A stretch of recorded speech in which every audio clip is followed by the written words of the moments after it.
I'm really excited to be here. Okay, yes, this is very important. That's me and my mother. And I picked up this picture. Thank you very much. I put up this picture because it reminded me of an experience I had while growing up.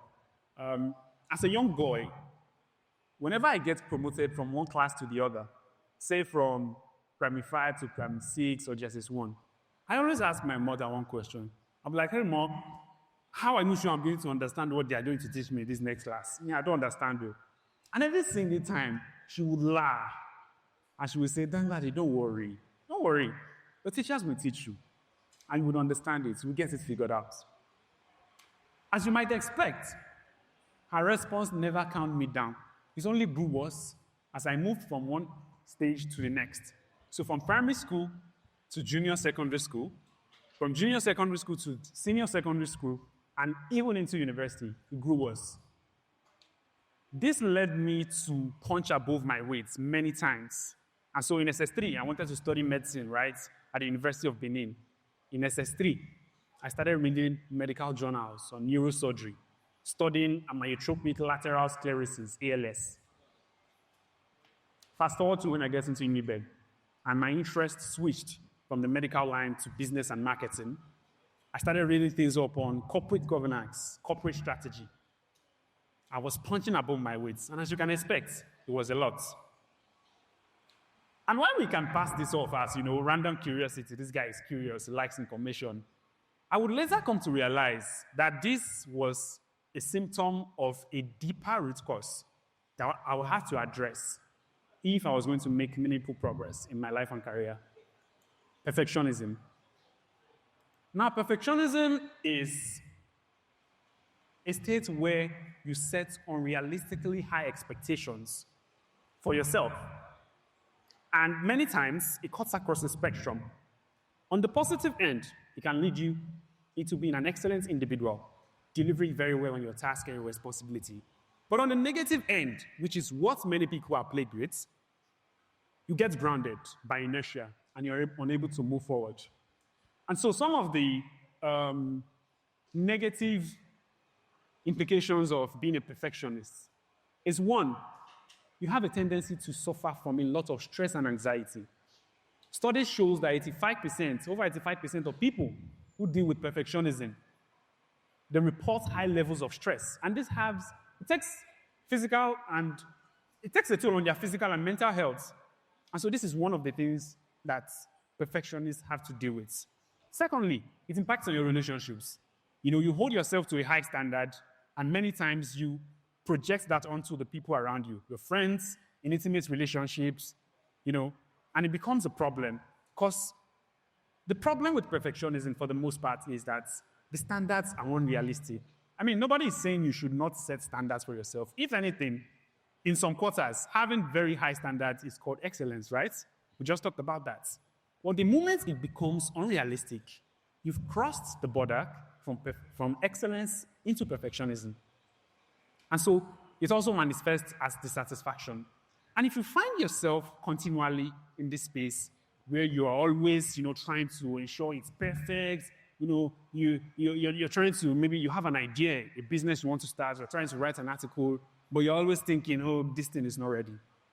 Then you might be trapped in what I would like to call the perfectionist curse.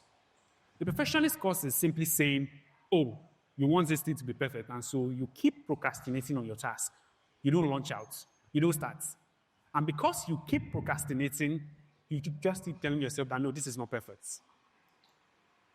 Now, I would like to share with you today 3 strategies to handle perfectionism. If you're someone who deals with a perfectionist behavior, I want to share with you 3 strategies today.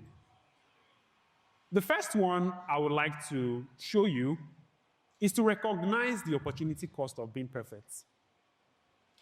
How many of you here, if you were given $1 for every single time you did not launch out on an idea, how rich will you be? Yeah, I see some people already owning Lamborghini in the audience, right? And so you need to realize that regardless of what you do, right, if you stay without starting today, 2 years, 3 years and 5 years from now, you'll be in the same place. That business you're thinking about, oh, I don't have a lot of money to start, I don't have my idea fully fleshed out. Maybe it's an online course, maybe it's even giving a TED talk. You're like, oh, I'm very shy of crowds. You need to put yourself out there, because the opportunity cost of not starting today is the simple reality that you would be in the same place many years from now. And when people have gone ahead of you, you still be at the same place.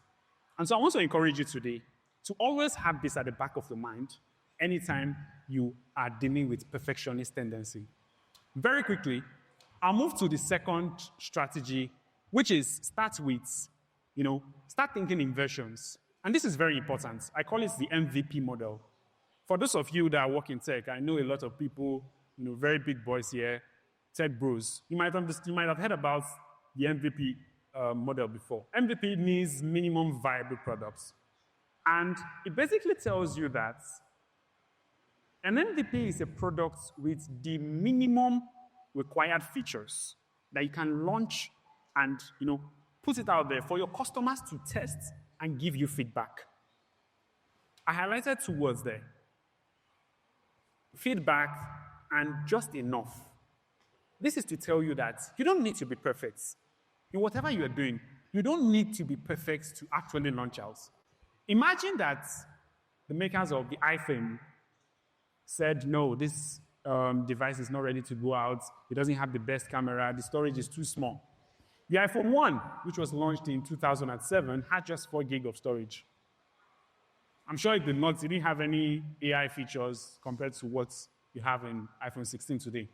And in a matter of 17 years, there's been 18 models, 18 iterations. That's a company that realizes that you need to start thinking in versions.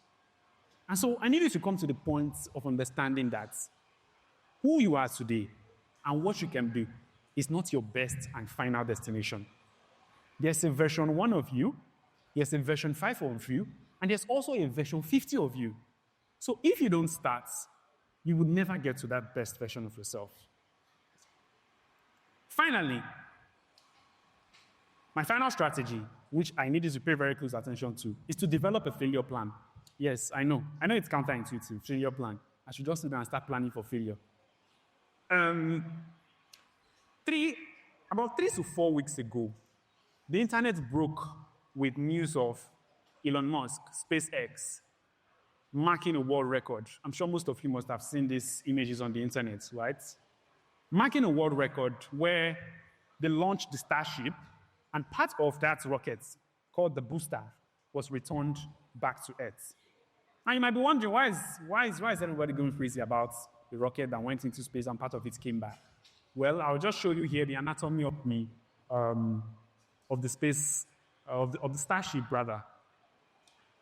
There's a booster which takes the major part, which is called the rocket, the top of the rocket. It takes it into space. That top is what takes people and, goods into space for whatever reasons, if you're going to the International Space Station or just for random space exploration. Now, this is very important. When the news broke, a lot of people were talking about it. And beyond all the technical jargons, what stood out for me was actually how SpaceX thought about this particular achievement. Now, read what's on the screen. According to BBC, SpaceX argues that these failures are part of its development plan to launch early in the expectations of failure so that it can collect as much data as possible and develop its systems faster than its rivals. This is a company expecting failure. Like, I want to fail. Why? Because failure is what will give you enough information to improve on your efforts going forward. And so the information is clear. Nobody is telling you to just go and start, I want to fail. Nobody's asking for mediocrity. And I believe that this thinking explains why SpaceX was able to, in just 5 years, grow from less than 10% market share in 2013 to over 60% market share in 2018. That's progress. That's progress. And so, as I round up my speech, I know that many of us here might not be interested in launching rockets into space, or you're not interested in maybe developing the latest mobile phone technology. Your launch might be something around, getting that book project off the ground. It could be something around maybe starting that fashion business you've always been passionate about and you wanted to bring to life. Or your launch could be about giving a TED talk, right? I just want to encourage you. The principles are the same. You have to take the first step to actually start. Because if you wait for perfect conditions, you would never get anything done. Earlier in this year, my mom called me and she was like, "Hey, Danladi," in the middle of the conversation, she was like, it's been a while you've asked me the question around, trying to figure out your, if you would understand what's happening in your next step. Maybe it's a class you're going to, or maybe it's a new job. And I was like, at this point in time, I was the one that laughed. I laughed and I told her, yes, I understand. The reason is because I know that I am going to figure it out. And so I just want to encourage you that as you leave this place today, I want you to shift your focus away from trying to get everything perfect before you start.